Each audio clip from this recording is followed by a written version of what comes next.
ये सवाल रहा होगा, उनके अंदर भी कंफ्यूजन होगी कहीं ना कहीं। तो सर मुझे ये कंफ्यूजन रहती है कि मेरे और भी फ्रेंड्स हैं जो मेरे साथ सिविल सर्विस की तैयारी कर रहे हैं अभी करेंटली, तो ऐसा हमारे अंदर बार बार एक कंफ्यूजन आता है कि हम स्टडी कैसे करें, मतलब क्या हम इंडिविजुअली करें या फिर एक ग्रुप में सेशन में पढ़ें। जैसे हमारा ऑलमोस्ट 10 से 15 बच्चों का हमारा एक ग्रुप है अपना, तो हम सोचते हैं कि हम ग्रुप में स्टडीज करें ताकि जो हमारे प्रॉब्लम्स है और जो डाउट्स है वो ज़्यादा अच्छे से क्लियर हो जाए एक दूसरे के साथ, ठीक है। या कई बार मेरे अंदर ये विचार आता है कि नहीं, मुझे अकेले इंडिविजुअली ही पढ़ना चाहिए क्योंकि वो ज़्यादा बेटर है शांति से, ठीक है। तो वो कैसे मैं करूँ, मैं इसमें कंफ्यूज हूँ थोड़ा। सुमन, आपका प्रश्न था काफ़ी इंपॉर्टेंट है और एस्पिरेंट के जनरली इस तरह के क्वेश्चंस होते हैं जो बिगनर्स होते हैं। और जब हम सेल्फ स्टडी की बात करते हैं यूपीसी प्रिपरेशन के लिए, तो ऐसे जो सवाल है काफ़ी ज़्यादा कॉमन है। तो अगर मैं आपको बताऊं, इंडिविजुअल वे में अगर आप स्टडी करते हैं या ग्रुप वे में आप स्टडी करते हैं, तो दोनों के अपने अपने अलग अलग कॉन्टेक्स्ट और अपने अलग अलग फ़ायदे हैं और डीमेरिट्स भी हैं। तो मैं पहले आपको बताना चाहूँगा इंडिविजुअल स्टडी के। अगर आप इंडिविजुअली अपने आप को डिसिप्लिन में रखते हैं और पूरा स्ट्रैटेजी के साथ ऑर्गेनाइज में प्रिपरेशन करते हैं और डिस्ट्रैक्टेड नहीं होना चाहते हैं, तो आप इंडिविजुअल भी प्रिपरेशन कर सकते हैं और इसके भी अपने फ़ायदे। आप फोकस रहिएगा, डिसिप्लिन रहिएगा और कमिटमेंट शो करिएगा, तो डेफिनेटली इंप्रूवमेंट होगी आपकी प्रिपरेशन में और बहुत जल्दी से जल्दी आपके जो सिलेबस है कवर होगा और आपकी अंडरस्टैंडिंग भी डेवलप होगी।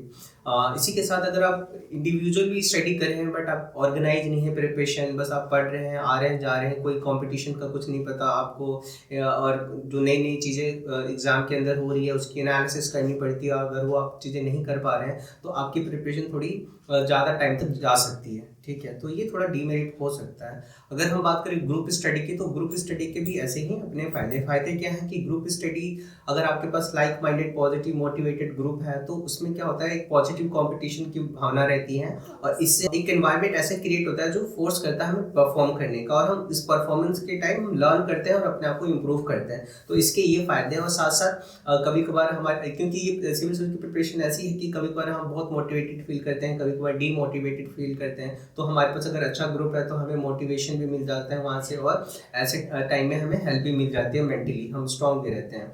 और इसी के साथ अगर आपका ग्रुप मोटिवेटेड नहीं है, सब टाइम वेस्ट कर रहे हैं, फालतू की बातों पर चर्चा कर रहे हैं, जैसे चाय पर चढ़ता, ये सारी चीज़ें, इससे टाइम वेस्ट होता है और हम मिसगाइडेड होते हैं। तो आप कोशिश करें कि स्मॉल ग्रुप हो, लाइक माइंडेड ग्रुप हो, कमिटेड ग्रुप हो, तो इसके बेनिफिट है। और ऐसे ग्रुप से बच्चे जहाँ पे बस हवाबाजी की जाती है प्रिपरेशन के नाम पर, तो मैं आपको यही सजेस्ट करूँगा और मेरे यही व्यू होंगे। और जिस तरह से आपको जो अच्छा लगे आपके लाइक के हिसाब से, बट दोनों में आपको commitment, motivation, positive focus, organize preparation की जरूरत है।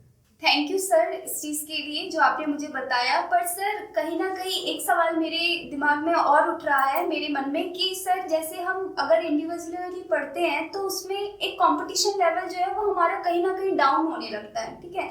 ऐसा मेरा नहीं, और भी जो मेरे साथ के मेरे फ्रेंड्स हैं उनके साथ भी मेरी बात हुई तो उन्होंने भी यही सवाल किया मुझसे। और जब एक हम ग्रुप के साथ पढ़ते हैं और कई बार वो ऐसी कोचिंग्स भी है, ऐसे टीचर्स भी ढूंढते हैं जिस बैच में कम से कम 2000 या 3000 स्टूडेंट्स बैठते हैं, क्योंकि उन्हें लगता है कि वहाँ पर कंपटीशन लेवल जो है वो ज़्यादा अच्छा है, वहाँ पर आप ज़्यादा अच्छे से हार्ड वर्क कर पाते हो।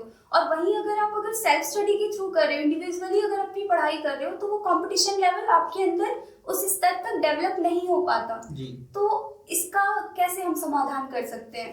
Question is very good and obviously अगर आप बात करते हो इंडिविजुअल प्रिपरेशन की और कॉम्पिटिटिव माहौल की, तो आजकल कई ऐसी प्लेटफॉर्म है, ऑनलाइन प्लेटफॉर्म है, ऑफलाइन प्लेटफॉर्म है, जो आपकी इंडिविजुअल स्टडी बेस्ड प्रिपरेशन को काफ़ी ऑर्गेनाइज करा देती है। उसी के साथ साथ नए कुछ ऐसे इंस्टीट्यूशन है, जैसे अगर हम एक बात करें, एक हमारे स्टूडेंट रहे एकम सिंह, उन्होंने एक ऐसी ऑर्गेनाइजेशन कोचिंग से बेनिफिट लिया इंडिविजुअल बेसिस पर, जहाँ पर उनको relevant guidance, relevant information exam से रिलेटेड और प्रिपरेशन में हर तरह की मदद की गई और आज वो एक सेलेक्टेड ऑफिसर है। तो ऐसी अगर आपको कोई इंस्टीट्यूशन मिल जाती है तो इससे आपकी प्रिपरेशन ऑर्गेनाइज भी हो जाएगी और आपके अंदर जो कॉम्पिटिटिव वाला माहौल है वो भी मिलेगा।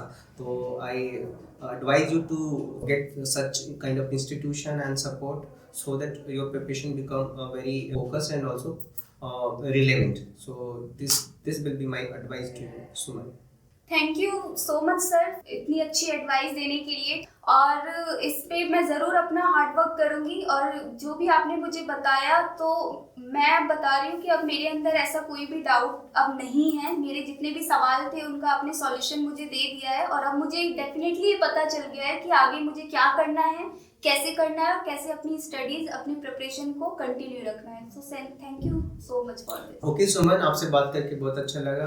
आई होप आपको थोड़ी बहुत हेल्प मिली होगी हमारे आंसर से, एंड इसके साथ साथ I wish you all the best for your preparation.